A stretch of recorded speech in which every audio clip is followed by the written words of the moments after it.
Hey, everybody. Welcome to Radiant Damage Podcast. I am one of three hosts that are going to be bringing you the geeky news tonight. My name is Ashley, and these are my hosts / co-paladins for the evening. I'm Jake. I'm Harley. Yay! All right, so now that we've got that out of the way, which talking point do you guys want to start with? I don't know. Where do you guys want to start? What about this whole Martin Scorsese thing? Because that has been circulating for 2 months now. Oh my God, the Martin Scorsese thing. Yeah. Yeah, we can start with that. What? Said it's still going, huh? the Scorsese controversy, huh? Yeah, let's go ahead. Actually, you know what? Brendan and I had a pretty good conversation about that recently. So I actually have some things to say that are, fresh in my mind. So, but you guys feel free to start. I know that it's definitely a controversial issue, so I'm sure you've probably even had some arguments in the Facebook group that I know y'all are both part of. I'm not sure if you've talked to anybody about it yet, but if you have. I haven't gotten in depth with anybody. I have my own thoughts. I read a lot of stuff. Yeah. I find it hilarious that people somehow think that DC is exempt from this stuff. What are you talking about? Whereas it's he obviously is talking about, these movies as a whole. But yeah, he didn't say except for DC movies. I don't remember him adding an asterisk to that. They specifically asked him about Marvel, and he's talking about that. But I don't think he looked at Suicide Squad and said, "Yeah, this is totally cinema." You're saying I like Suicide Squad, but I'm just saying I like Suicide Squad, but I don't imagine he would put that above Ant-Man somehow. Both are great movies, but yeah. No, and that's going to be a hot take right there, is that you don't hate Suicide Squad immediately like that.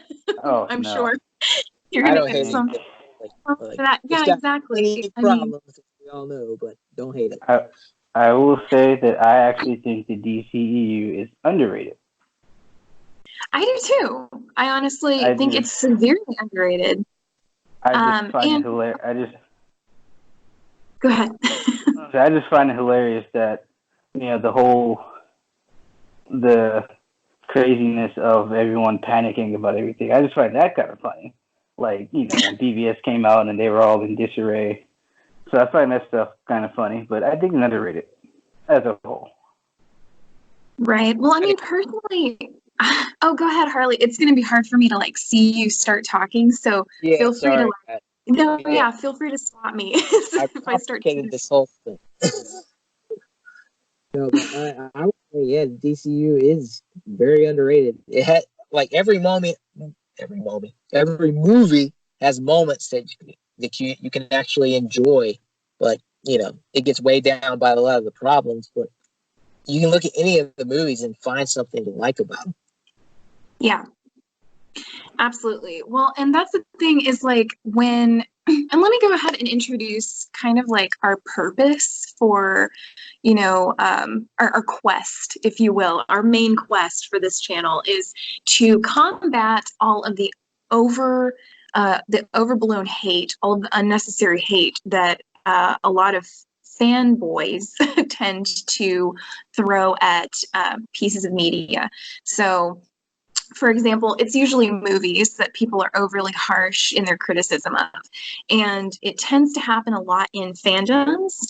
So personally, I feel that the reason why DC gets so thrown under the bus is just because their fandom, it tends to be, and I'm talking the hardcore. Obviously, we're always talking about the minority outliers, that are, the loud minority that are causing this ruckus, that are saying all of these horrible things about these movies, but usually they're the ones that tend to hold their movies to a higher standard. They tend to hold their characters to a higher standard and their story arcs from the comics to a higher standard than I think is possible for anyone to meet.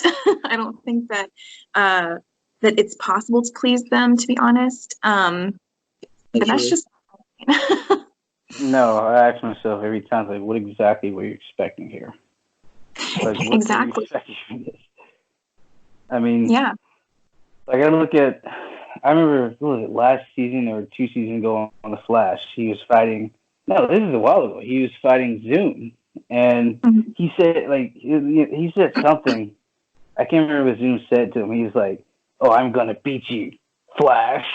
And it's like, I started laughing because I was like, that is so comic booky. It's like, I don't understand why people hate this so much, because it's like, what are you expecting? They're in skin tight leather and running at super speed. What are you expecting from this stuff? It's like, I mean, that's classic comics. They literally say the name of the character they're talking to. It's like, hey, Superman, did you go do that? He just called this guy Flash. And what are you expecting? What more are you expecting here? Come on. Oh my God. Did you see the most recent episode of The Flash, by the way? I still haven't watched it. Oh my God. It's so classic comic book.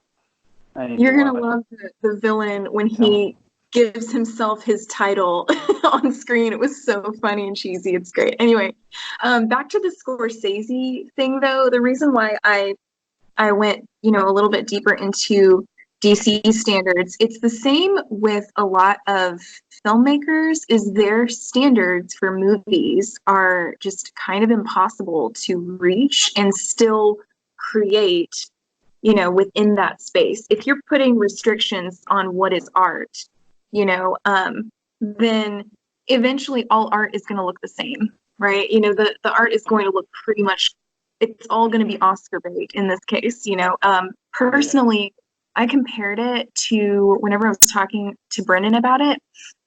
I used to hate modern art personally. I'm an artist, and so I used to not like it as a concept because I thought, it's just lazy, they're just throwing paint on the canvas and saying it's art.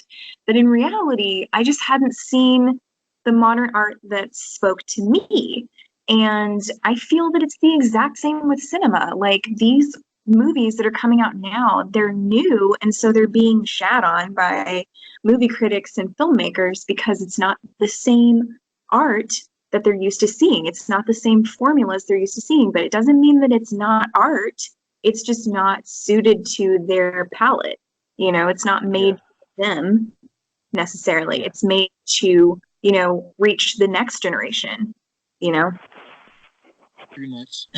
I mean, it's like, Martin Scorsese is definitely a product of like that old school type filmmaking. And I remember seeing a video of him literally directing behind the camera. Like, he just looked like he was directing an orchestra. And Ava DuVernay was just saying like how amazing that was. And it's like, that is just classic directing. That's just old school. And it's like, it's kind of hard to take what he says about Marvel movies seriously, because that's not going to really do anything for him. So I think, first of all, it's like people kind of overreact to his take on it, because I'm not going to ask him it's like asking my grandparents, so what do you think about Captain Marvel? What did you think about Guardians of the Galaxy? It's like, I'm not going to get the answer I want from that. Right. Yeah, exactly. It's a different generation. It's a different time. It's cultural at that point. Yeah. You say something, Harley? No, I'm good. I was just picturing a dip. So. Okay, cool. I see your little icon light up, and I want to make sure you get your moment to shine here. Dad's listening to everybody. Get their points in. He's just being a supportive dad. Being a supportive geek dad, I guess. So. Cool. Thanks, Dad. Okay, so the Scorsese thing, I feel that it also, the fact that we know his name right off the bat, he's Scorsese, like that carries a lot of weight to it. Like, a lot of these directors that are directing Marvel movies, DC movies, all of that, these days, they haven't had the time really to make a name for themselves, or maybe they're not, considered geniuses in their field, but that also does not discredit them. It's not like, it's, again, I'm going to compare it to classic visual art. Like, not everyone can be Leonardo da Vinci, you know what I mean? Like, not everyone can have that cloud automatically attached to their name. It doesn't necessarily mean that he would be able to appreciate good art from a modern artist. It's a different type of art entirely at that point, Yeah. So, yeah. I definitely think you have to take that into consideration. It's like, it's not that it's bad, it's just different. Yeah. Like, people assume, like, because it's different, that means it's bad. It's like, no, it's all cinema, it's just different cinema. Like, you can't really compare The Godfather to The Avengers. There's just not a comparison that would make sense. They're No, totally exactly. different movie experiences. So, my all-time favorite movie is Forrest Gump. I love Harry Potter, but I'm not about to compare the two movies. It's like, that's not something that would make sense. Right, of course. Yeah. No, yeah, they're apples and oranges, and it's the exact same with media, but because one of them is, basically like, Oscar bait, and the other is entertainment, and that's the primary goal. It doesn't mean that either one of them is lesser than the other. They're completely different. But because both of them were filmed on a movie camera, they're being held to the same standard, and I think that's really unfair. Yeah, I was watching. I don't know if you guys ever watch Actors on Actors, the variety thing they do. I was watching Chris Evans. It's actually pretty good. Like, they for some reason put Robert Pattinson and Jennifer Lopez, but whatever. But I've been watching a lot of this recently. They did Chris Evans and Scarlett Johansson recently. Yeah, I watched. And they you watched it, yeah. So they brought up this subject. They didn't say his name, but you know what they were talking about. Of course. And I think Scarlett kind of agreed with Scorsese. Like, if I remember, she didn't necessarily disagree with what he was saying. Like, I know Cumberbatch didn't necessarily disagree. Chris Evans kind of agreed, but he also said, like, I just think there's room for everyone at the table here. Like, there's room for. He's so really Captain America, like in real life. That is such a Cap answer. That's so sweet. Chris Evans is the point. Yeah. They cast the right guy. They did. They had the best casting. I mean, I don't think anyone could ever fault them that. Even people who hate Marvel would probably agree with that.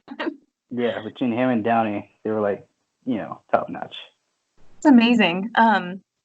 Oh yeah, all of them. It's incredible. It's like they are actually their characters. It's like their casting call was, hey, let's look for these characters in real life and see if we can find some. And they did it. It's kind of amazing. I don't think that's what they went for. They were like, hey, can we find the actual characters? All right, seems to work out. The casting call is just, hey, Captain America, are you out there? Chris Evans is like, present. So, yeah, it's great. Okay, so if you guys feel like we've kind of covered the Scorsese topic, we can move forward. Or if there's more that you want to touch on, then feel free. Just figured. I will say that I see where he's coming from, Scorsese. I get it. I don't agree with his wording, but I mean, reading between the lines, I know I get what he's saying. I don't know. I think he can say what he wants, I guess what I'm saying. It doesn't really take away from the experience you get from, like, watching Endgame or something. And I don't disagree, but I see where he's coming from. Yeah. Right. I think we all agree, like, he's from a different time. He has an opinion on movies. He's earned the right to have that opinion. We just, like, not everybody has to agree, but not everybody has to like every other movie. So, like you said, they're like theme parks. Like what you like. Theme parks. Yeah. Like theme park movies. I guess what he meant. It's like they're popcorn like movies. Like, yeah, you're technically right. But that doesn't. wrong. That doesn't take away from it being another piece of art, I guess is what I'm saying. Yeah. Yeah. It's like I see a lot of I like a lot of young adult books. That's my favorite genre. Yet it faces a lot of problems if people don't take it seriously as literature. Yeah. And it's like, just because they're dealing with teenagers doesn't mean that it's not, part of literature. It is. It's different. It's a different form of it. So I just think it just, Yeah, I saw an interview with not an interview, but one of the actresses from Pretty Little Liars gave a speech to a crowd about how people should take young adult literature more seriously because it can teach you about what kids are into, what themes that are built into those stories that they want to talk about, that they care about. Yeah. Also, I can't help but notice that he talked about this on an Irishman press tour. Like every director that came out and said something had something to promote. I think that Chadwick Boseman brought that up. Like he was promoting the Irishman at the time, so it's like free press is free press. I'm not accusing anyone of anything, but free press is free press. So, but no, that's absolutely true. And he plays. I mean, he's been in the game long enough to know how to play it. That's absolutely a fantastic point, and I think that Chadwick Boseman is a genius for pointing that out. That's amazing. Love him. I will also add my final talking point on this subject is I feel that it's really silly to discredit something that very clearly impacted our global culture. I mean, I feel like societally, everyone was impacted by cinema itself was impacted by the Avengers movies. This changed the MCU, like it or not, changed the way that movies are done these days. I mean, everyone is trying to build a universe now, and the MCU itself, seeing these characters evolve over time, for as long as we've had them, has really shaped our view of these characters. And in our culture, we can see just, I know it's kind of silly to point to this, but this is how we kind of digest things now in culture. But the memes, there were so many Thanos memes. Everybody was devastated when their characters were snapped away. I mean, it's just, it really impacted us as a nation. And if an audience can be moved emotionally like that, that's art to me. I mean, how else do you define it, except by a piece of a creative work that influences and impacts someone emotionally? I think that's what everyone as an artist is, every artist is trying to achieve that. And I think that the fact that the Avengers movies achieved it, that shows to me that that's art, so I feel like it should be. And again, I'm making the art argument because he's trying to discredit it as an art form. So that's not I feel like it's silly when it clearly did its job as a piece of art, so I just think that's ridiculous. The fact that everyone came out of Infinity War, even the hardcore DC fans, that, the Snyder Cut crew came out of Infinity War, like, holy crap. Like, that was, that was pretty devastating. And I've never seen the internet band together so much as when they were trying to protect the spoilers for when Endgame came out. Like, that stupid guy in whatever country that leaked it or whatever, and somebody cut it together, and it was like, no. Everyone just kind of protecting each other. So it's like, if people are that emotional about this stuff, they get something from it. I mean, people, when Stark died, people felt that. It's like, man, we were watching this dude for 10 years.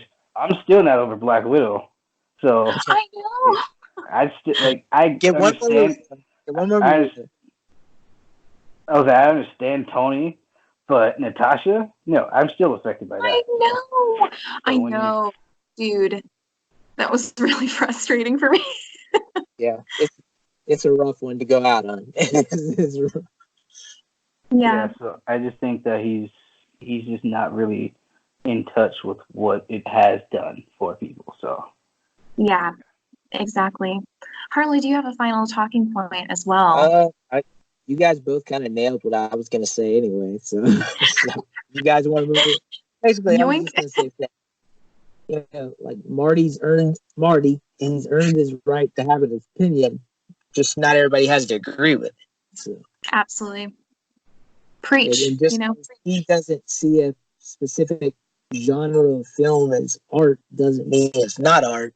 And ultimately, people can just, you know, decide for themselves what they like. So, Yes, agreed. And I think that's the point that we're trying to drive home with this podcast ultimately is like, you know, you can have an opinion, but like, so can everyone else. You know what I mean? So, Yeah. you know, and let just everyone. because you have one doesn't exactly mean everybody wants to hear it. So, That's a really good point, my friend. That's absolutely true.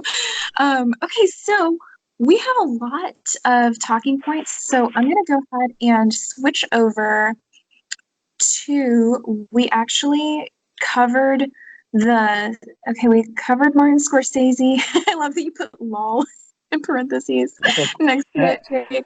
Yeah. Okay, so which do you guys want to do next? Because we do have quite a few. So we've got like, you know, whatever we want. You know, I mean, we've got like a treasure trove here. Do the bottomless pit of Star Wars, or because that's a lot. Oh boy. Yeah. That's a lot. The Star Wars. Oh my God, yeah. Yep, we can do that. We can talk about the Mandalorian and how weird it is that the Star Wars fandom is actually like being quiet about it. Well, I think episode 4 came around, and I'm not sure what happened, but I did see a crop of, it's going woke now because boobs, I guess. No, oh my God. I actually was surprised to hear that everyone was chill in the fandom after seeing that episode. But I guess I haven't I haven't really been looking for backlash. I really haven't. I haven't either, but unfortunately, some of the people I follow on Twitter get super invested in it, so it pops up on my timeline a lot. So, yeah. Of course. Yeah. Well, and you're an admin for a geek group, and if I remember correctly. Yeah, we both are actually the same one. Really? Oh, I thought so. I wasn't 100%. I was going to ask Carly next if you were also still an admin for still that. I just tend to avoid a lot of the drama these days. So. Right. You just have to really sit through it. I just come in with a quick opinion real quick, and then I bounce back out before I get hit. Right. By the backlash. So what have you seen people say about that new episode of Mandalorian? It's just that it's getting woke, it's getting SJW because a woman, oh my God, a woman bounty hunter was introduced, right? Oh my gosh, like never been a female in Star Wars. I saw they were upset that space. Y'all know that? I still haven't seen the show, but I did see something about they got to a village and the only person that could shoot a gun was a woman, and they were like, there's no explanation as to why she didn't do it. Like, so what if the other dude did it? Was there, but no explanation? Would that be a problem? Right, they're all farmers. Like that's gonna be amazing no matter who does it. You know, I mean, she's got a past maybe, or maybe she's just really natural. Every piece of content has some form of deus ex machina. They just do. It's just like it's part of it. They're just you gotta live with it. Well, and it's not the burden of the writers to explain every little thing. You know, I mean, we can sometimes they leave it up to your imagination, and that was one of those things where they did draw attention to it, but briefly, and it was mainly kind of as a joke because it actually was unexpected to the Mandalorian. He's like, "What? she can really shoot this thing," you know. Yeah. So it still wasn't woke. I mean, the joke was that women typically don't fire, you know, a gun well, which is silly. You know what I mean? But yeah, like it wasn't to my sister. A woke joke. What was that? I said, tell that to my sister. So. Right? I mean, I'm in Texas, and I'm just saying, like, there's a lot of us down here who know how to. I fired a handgun, and I feel like I hit most of my goals. I'm not great at it because it's loud and I don't like it. But there's a lot of people that I know who are women who are really excellent shots. And, actually, it makes sense for women to be pretty good at it. Just even if we're working within the stereotypes, women are supposed to be more detail oriented. Like, supposedly that's how our brains are wired. And so precision things, like things that require precision targeting and stuff, that actually probably should be right up our alley. So, anyway, it was stupid for them to be all whiny about it. Stupid for the Star Wars fan to be upset about something? Yeah, no. Since I when know. is that ever? I need to lower my standards. I know. Did they ever explain how Rey could shoot a gun? Because she was able to shoot a gun. I don't think they ever explained how she could do that or be an expert at, the stick fighting, whatever the thing was she used. They never explained that, did they? So. Yeah, I mean, just survival. You know what I mean? Eventually, she probably had to at some point. You never know. I mean, she kind of raised herself on the planet, basically. So it's like at some point she's encountered having to use a blaster before. I'm assuming. I think we're seeing one used enough times. I think we're at this age where every little thing has to be completely detailed for people to just accept it, I guess. Like it has to be mapped out completely. So, I don't know. Everyone needs like a complete encyclopedia about every little detail, so they can, oh yeah, okay, so I agree with this, So they have to see this whole training montage of this woman that can shoot a gun before they can accept it, I guess. Because that was in a training montage. She just happened to be very prolific at it. That's great, good for her. She just somehow, Maybe she just had skill, like a natural skill. Yeah, that happens. That happens. Yeah, people are just really skilled at something. Doesn't matter your gender, really. No, yeah, exactly. You can just be good at something, It's not like guns can tell how much testosterone is in your system before letting you fire them. So not yet, at least. Not yet, exactly. The before they build Judge Dredd guns that can tell you what to do. Yeah, exactly. It's going to get to where we've got the guns are going to get so smart that they're also going to be sexist, and that's going to be when we have a problem. Yeah. So, oh God, smart guns! That's a horrifying concept. Yeah. Shoot their owners. Well, I'm gonna figure out a way to blast their owners. You're not allowed to possess me. Oh my God! Exactly. It's gonna get weird, guys. So The Mandalorian, I felt like the episode was really good. It was directed though by a woman, so that might be why they were already triggered. It was directed by Bryce Dallas Howard, actually. Yep. I just found it out. But the weird part about that, they were praising the one before it, who was directed by a woman, right? And they were happy that she was gonna now do something else, I guess, in Star Wars. I guess directing or writing or something. She has some other job. Yeah, she's doing another series or something. Like I saw that too. So. Was it Disney Plus?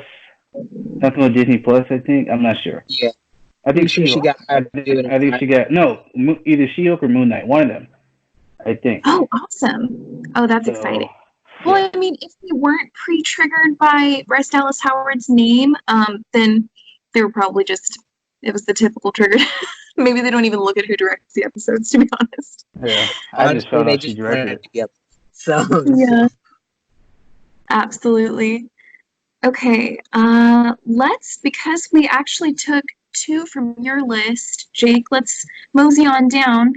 Harley, you have quite a few like spicy hot takes here. Yeah, all about the hot take. Yes. Go Team Dad. So what it looks like some of these are actual news stories.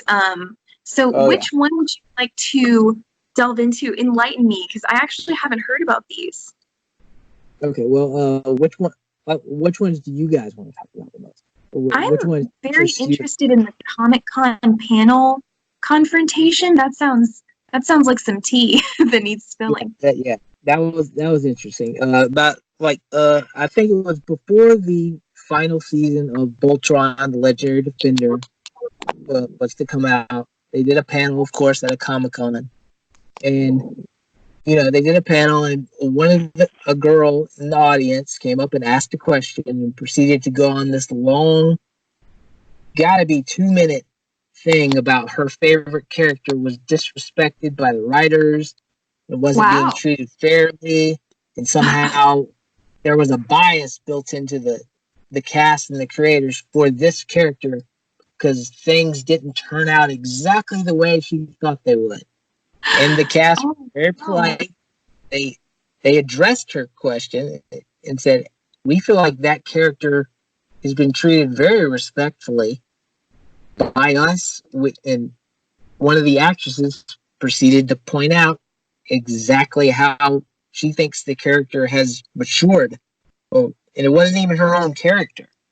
But she went on to explain that give all these examples that countered all of her the girl in the audience's arguments against that character. Oh, wow, yikes. Yeah, that's how embarrassing, honestly, for that girl. It got even more embarrassing because every at Comic-Con they always do interviews with every news publication ever or online media sites. Everyone brought that up and was like, "Hey, there was quite a contentious moment in the audience," and they all kind of skirted past it. Like, "Yeah, it happens." Oh no, how awkward. So how do you feel about how the character was treated? Do you recall what character and what happened to the character? Yes, it had to do with the character of Lance from Voltron. And as you know, there are many ships in Voltron. And oh boy, that's what it's all about. That this girl was under the impression that the entire story arc of that character was to end up with Keith somehow because they're best buds and they're friends, that every little interaction they had was leading up to them being in a romantic relationship, and that somehow every time they got close to it, the writers would undercut it, or what you would call queer baiting. Yeah. They were trying to show that they want to be together, but us writers, we're not going to allow that to happen. Some conspiracy, I guess, that Netflix did not let them have that. I actually, the other night, I saw a tweet that said, it mentioned this. It said the internet should have never been taught the word queer baiting because they often take it to mean these two characters I would like to get together but don't. When in reality, there are actual shows and showrunners that do it that hurts the community and bait them and get the audience. So it's a fine line between you just liking these characters as a couple and them shows that actually bait the LGBT community with this. Yes. So absolutely. in that thread they brought up that what do they call clats? That's what they call them. Like Keith and Lance, they put their names together. Yeah. So they brought that one up. So I know what you're talking about. Well, I didn't hear about it, but I saw. You definitely have an idea of what they are. Yeah, I can see it. Yeah, I can understand it. Yeah. That's I remember something about I believe it was a gay character from Voltron. I remembered a mention of it in some angry YouTuber's video where they were talking about how they were really upset that the gay character was killed off, I think. Which I'm not sure. I don't watch Voltron. I haven't seen it, so you'll have to confirm or deny whether that's true for me, because I really don't know. If it's the character of Shiro, let's see. What's it called? Minor spoilers, I guess. At some point, several times in the series, this character kind of dies and comes back. He's cloned at one point. There's an alternate universe version of him that shows up. So, but no, Shiro was revealed to be gay, and Like it was just, it wasn't like a big thing. Like the writers didn't go out of their way to be like, they're like, no, they showed a flashback of the character when he was on Earth way back in the day and his boyfriend living together before he left on a mission. Yeah. And that, you know, that was a big, you know, and that's good. Like it shows representation in a show, which is great. But the character survives that entire series through crazy means somehow and survives to the end. And that there's this big backlash in the final season because they didn't show more of that relationship. But it seemed, I guess nobody paid attention that you found out in that show that relationship didn't last. The reason they had an argument was because Shiro left to go on this space mission. So those two characters broke up. That's the reason why they weren't together in the end. So as far as I remember, I could be wrong about that. Sounds like it was covered. Well, and I think that's, you know, honestly, that probably is, you know, frustrating, I guess, but I mean, a lot of relationships are like that. I do think that there are times when shows, you know, kind of like you said, it's queer baiting where they're just like, hey, you know, yeah, here's representation, but really it's just kind of like they're meeting a quota or something. You know, they they kind of want to look like it's virtue signaling. You know, they want to look like they're woke, and in reality they don't really give a shit about that community. Well, that does happen, but also there are just really relationships that maybe they want to write about that, I mean, that sounds like it caused some conflict for that character. You know, that's a realistic situation in that universe. So, I mean, I don't see, personally, like, I can never know their intentions, right? Like, I can't read their mind or anything. But I would assume we're just writing a story, you know, for that character. I can say, I think, I've seen this a lot. Being a writer in the community, you see a lot of complaints about a lot of things that's relatable to this stuff. So I can kind of see where that frustration comes in. Like, a lot of times, LGBT couples don't have happy endings. Yeah. So that's what they want. They want them to have a happy ending. So like some tragic ending. Like look at The 100, where that was obviously a big thing with Clark and Lexa, and that ended tragically, and that spawned a pretty big backlash when they killed Lexa off, because they felt like she died in a stupid way. I'm not gonna lie, but a lot of kids did. I'm sorry, I haven't even caught up or anything. But see, that's part of it though, because it's like the anger was that they keep killing off particularly lesbian characters, I think, by stray bullet or something like that. Like I think, what was it, Buffy? They killed off one of their characters that way, and another show did it, and they were kind of like frustrated, like why you always kill off these gay characters right after they consummate their relationship, which is what they did in 100. She died literally the next scene. Wow. And so I think like the next scene. That's infuriating. Sure. Yeah. You know how I feel about Clark. I can't stand that character at all. But you know, same, right? Okay, I'm just gonna to it. I agree. Clark is the worst protagonist. Like she's up there. Gotten better in the last couple of seasons, but no, in general, I cannot stand Clark. That being said, I can agree that when you pair with Lexa, I can get on board with that because it almost makes the character a little more likable in a little bit. Like you're rooting for them, so you can see. I can understand why they're so pissed off. So it's like they want these happy endings for their gay characters, which is understandable. Right. But they always seem to end tragically, or it's true. Pushed to the side and stuff. So they're not represented at all. It's kind of like ambiguous whether they even have a relationship. That happens a lot too. I'm sure that's frustrating. Like with Legend of Korra. I don't know if y'all remember that show, the animated show. I remember the backlash at the end of that show too, for the exact thing we're talking about. Yeah, so they had, apparently they set up Korra and Asami to be together, but I personally didn't see it, and I felt like it was too subtle. And it felt kind of ham-fisted at the end. For me personally, I did not see it coming.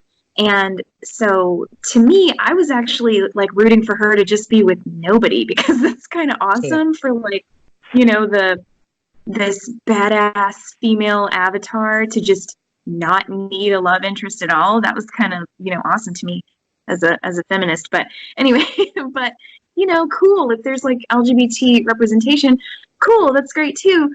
But I kind of wish that they would have, it felt like they sort of, just walked that middle road with it. Like they just sort of were a little bit too subtle with it to the point where I genuinely did not see it coming. And I could just be obtuse. Maybe I just wasn't paying close enough attention. That's very possible. My husband said he saw it. I'd have to watch it again. No, I'd never catch those things. Trust me, I'd never see it. And I know to this day, I feel like.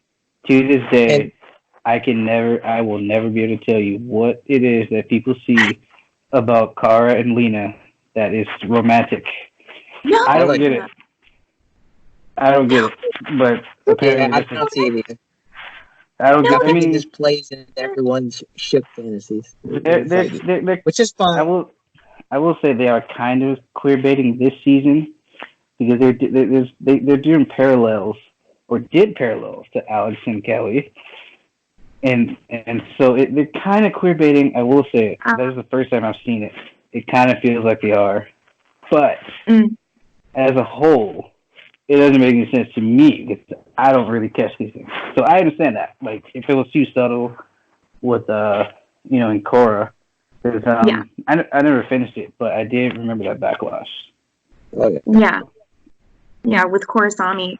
I mean, like Korra, she didn't have a lot to choose from. I mean, Asami was definitely the best one, that she could have ended up with. I just wish that they would have been a little bit bolder about it. I get that they were, making a show for Nickelodeon, but supposedly Nick actually was very pro, they were for it. They were like, yes, do the LGBT storyline. I don't know if they even gave them any like real hardcore restrictions. I mean, obviously, aside from the usual stuff for kids shows, but, anyway. Yeah. Which is rare, kudos to Nickelodeon. We're like, do it. Impressive of them. So that fan, getting back to the Comic-Con incident that happened at Ultron, so she has that same, it sounds like she has the same issue that is going on with fans of Kara and Lena, where nobody's just allowed to be friends, like friend love just doesn't exist to them, old romantic. Here's the thing, like, I feel like it can come off as being homophobic by being, not necessarily against it, but it's like, I feel like platonic love is somehow not allowed to happen anymore in TV shows. I feel that in everything I watch. So, when it comes to the fandom's reaction, where two characters are not allowed to be friends anymore, they're either in-game ship, the OTP, or they're not at all. So I will say that shipping itself is fine. If you want to ship Kara and Lena, that's fine. That's totally, it's whatever. But the forcefulness of it, the attacking of Makad Brooks, who plays James, he gets attacked on his Instagram every time. He trolls a little bit sometimes, but I think it's a reaction from those fans that were constantly kind of crapping all over him for doing his job, and making up stories like, oh, Katie McGrath hates him or something like that. It's like, no, she doesn't. Stop it. It's like, so I just think that there's shipping, and then there's letting your headcanon ship somehow take over into a real thing. And it's like, I don't know what you guys saw, but I didn't see it. What was that? I said, which happens a lot now, unfortunately. Yeah, I mean, it's like, Yeah, it's a headcanon shit. So Yes. yeah. So I mean, Supercore. I say this all the time. They're about as bad as Olicity. They just are. I'm sorry. No. Melissa And let's Benoist. go. Oh, sorry, I didn't mean to interrupt, but just real quick for the audience's sake, let's go ahead and explain Olicity. Would you like to do the honor? Oh, yeah, the honor. Oh, he's getting ready. Oh, me? Yeah. You got to work up to Okay. it. Okay. Well, okay. So Olicity is the pairing, the unfortunate pairing of Oliver Queen and Felicity Smoke. I like to point out that this idea of them being a couple wasn't something I was against. It is what it is. It's their show. They can do whatever they want. However, here's where it gets tricky. They seem to have fell in love with this idea of them being a couple and decided to break bread with that fan base.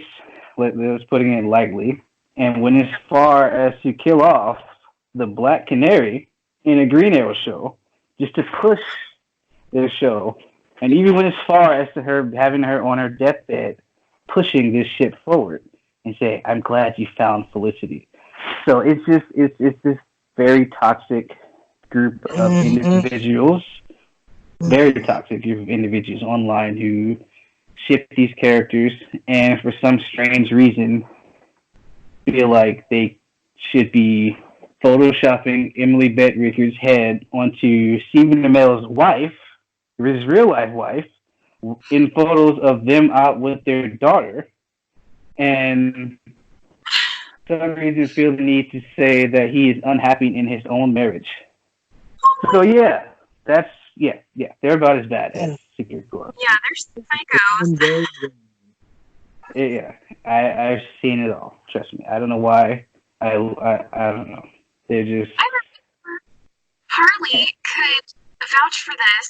I hope you don't mind me breaking in, but that reminded me of with Vampire Diaries. Wasn't it the same with Ian Somerhalder? And didn't they have like he and his partner at the time like had a lot of issues because of the rabid fan base?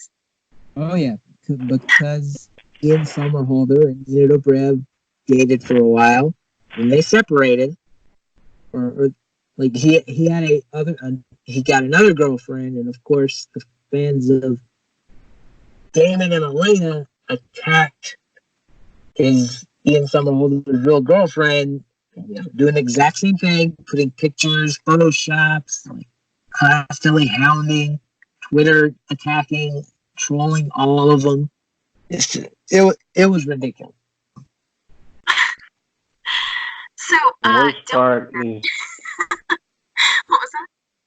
Oh, the worst part is that the age range. They're either 15 and 17-year-old girls or 45-year-old women. And that is the honest truth. Yes. Cool. Both of those are weird. It's the same thing as like kids who used to attack Selena Gomez because she dated Justin Bieber. Like it's the exact same craziness. It's ridiculous. Yeah, that's pretty insane. I think that there has become a little bit of a blurred line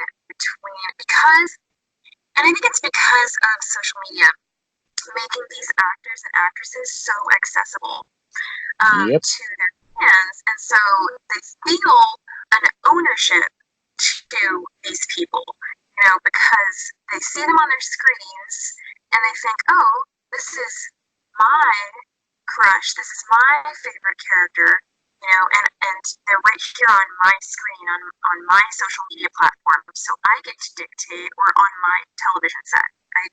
So I get to tell them what I think of what they're doing in their lives. And it's just like, okay, there's a fine line. They're acting, that's a part they're playing. I wish this didn't need to be elaborated on. But it seems like some people need that lesson. It's quite the definitely entitlement syndrome. So yeah, What syndrome? entitlement syndrome. Of Yes. yeah. There's definitely a Absolutely. blurred line there between life and fiction, and it's like these people are friends, they're doing their jobs, but it's like they have real lives that you can't possibly just intrude on like that. So, but they do anyway. So yep. that's the problem with I think stan culture, but that's a whole different issue. Oh Inter- We it can get into intertwines. on standing. Oh my god, yeah. But thank that you. is a form of it. The aggressive shippers are definitely stands. They're just stands of the relationship rather than a specific character, which is just as destructive, in my opinion. So Yeah. yeah, so let's go ahead and move on to we'll make it our final talking point, just in general, like our final subject matter. And since we did two from Jake and one from Harley, we'll do the last one from Harley as well, if that's cool. Yeah. There's several. If you guys want to talk about, oh my gosh, The Last Jedi, that could be a whole episode. We need 3 episodes just for the Last Jedi. Yeah, so you said something about Teen Wolf, Tyler Posey, the star of the show. It looks like he was actually talking about ships, so that would be a good segue, I Yeah. think. Yeah. I guess I can break that story too. So a couple years ago back when Teen Wolf was in height of its fandom, like ships are going crazy. Everybody's, the poor Tyler Posey does an interview, and the girl interviewing asked him about shipping, and like, oh, what ship do you like the best? Do you like Steric, which is Derek and Styles? Do you like all this stuff? And he, poor unfortunate soul, star of the show, treats all the fans with so much respect. Gave a hot take of his own where he simply said, I feel like there's nothing wrong with ships. We all love them. But I feel like if the only reason you're watching the show, you might be missing out. If that's the only reason you're tuning into our show, I just feel like there's more in the show for you than just shipping. And that simple statement, like, turned the fandom on him. Not everyone, of course, but as we were talking about, that small vocal minority just pounded the guy. Oh my god, that poor guy. I know Yeah. Stephen Amell said something similarly to Yeah. that. He's at a panel, Really? and one of these 45-year-old women got on his case about not apologizing to Felicity, for sending his son away. And she just kept going at him. He's like, when am I going to get his apology? And blah, blah, blah, blah, blah, blah. You need to do that. And he finally was just, I can't remember everything he said, but he was like, yeah, I mean, if you're just watching this show for this one thing, like, you're missing out on the rest of it. Like, there's a million other things going on. Like, those ships on Teen Wolf were like one aspect of it, but there are like 1,000 other things that they're doing in the show. Right. That, like I think if you let this shipping stuff dictate how you read the show as a whole, then that's just like, were you actually a fan, or you just like these two characters kissing all the time? Like, Right. Like, and if that's true, just write a fan fiction. Write a fan fiction. All you just go ahead and just do that, and then just read your own fan fiction, or read fan fictions yourself on those characters. I can promise you that they exist. No matter what characters they are, they probably exist. Oh Yeah, God, that's there's a lot. There's a lot of fan fiction. Unfortunate truth. So, yeah, that is a very good point. I think that I will go ahead and insert just so. Oh, sorry, Harley. Do you have an extra point to add to that, because you broke the story? You know the most about it. Oh, nothing more to add to it. Just I remember that being a specific thing that I saw years ago. Like I said, it was, I think Teen Wolf was like 2 or 3 seasons in. I just remember seeing that and just feeling so bad for that poor guy, because like, he's the star of the show. every time they go to Comic-Con, like, he never quite gets the loudest cheer. It's always Dylan O'Brien, which is cool. We all love Dylan O'Brien. Styles of the shit. We know. Sorry, apologize, but yeah, I just remember that being a big thing. It kind of opened my eyes to the toxicity of all these fandoms, and of course that led into when I was watching the Vampire Diaries and all the drama that unfolds online because of that. So. Yeah. Oh my gosh. Yeah. That actually is a show about ships. So Yeah, so the fandom that's a was show that dangerous. revolves very around, unfortunately. So that's gonna happen. It's so Yeah. dangerous.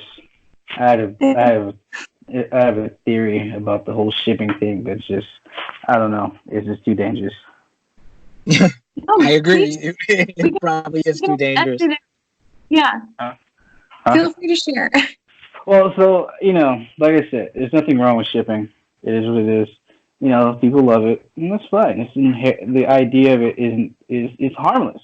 But I feel like it is the cause, or has become the cause of all the negativity with any form of content. And I think it's just a domino effect.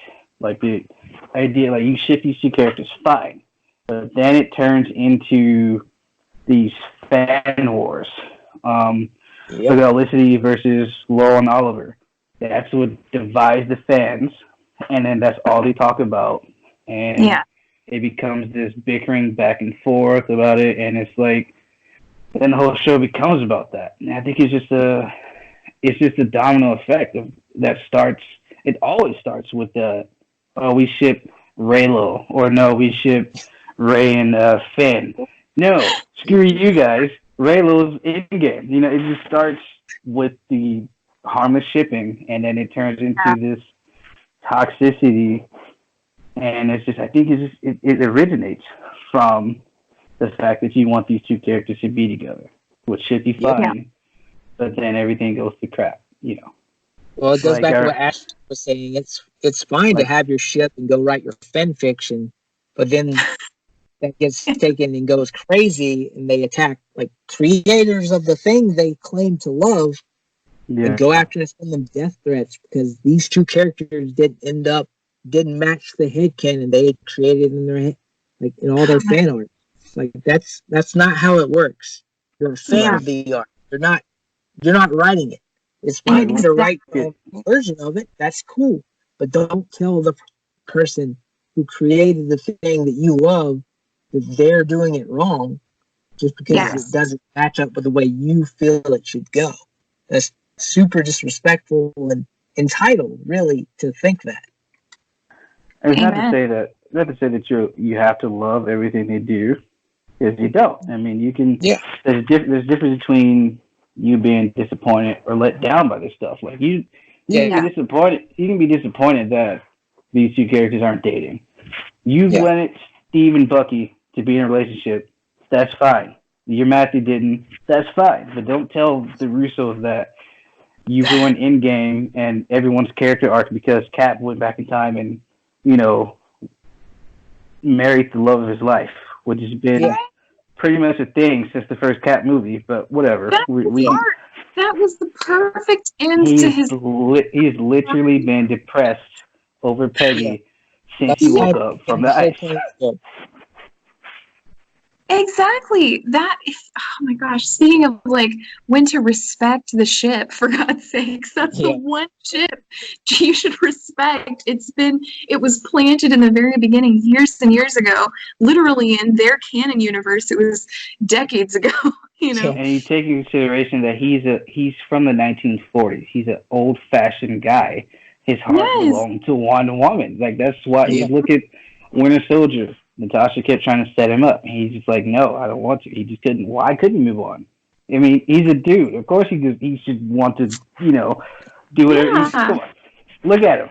He could have anyone he wanted. But he wanted Peggy, and it's like he wasn't able to move on from Peggy with somebody in the current time because his heart belonged to her, and it's like that was literally his perfect ending. So the guy can't care about his friend, the only guy he knew alive, from, the time period he grew up in. He couldn't care about him without him wanting to be in a romantic relationship. But, Yeah. it's whatever. It's just sad. Oh my god. It's like the guy can't have a best friend. I have a best friend. We all have a best friend. It's like somebody we would literally probably die for if some crazy experience came up. It doesn't mean we're romantically attracted to this person. It just means we love this person because they're part of our lives. That's kind of how their friendship is. He's the only guy still connected to Steve Rogers' life. Like Peggy had and Alzheimer's. the guy's gone. Yeah. Peggy had Alzheimer's, so he couldn't really connect with her in that same way anymore. Right. Yeah. All you had was Bucky. So yeah. Which we could do a whole. I mean, on the MCU, we could do a whole thing about the controversy there with Tony's parents, etc., Star-Lord, and all that. Oh my gosh, there's so many different Captain Marvel controversies. Oh. In the MCU. I'm sure we have an MCU whole episode planned at some point because good lord. And how for some reason Disney puts every single main actor in consideration for Oscars, but for some reason we want to single out Brie Larson.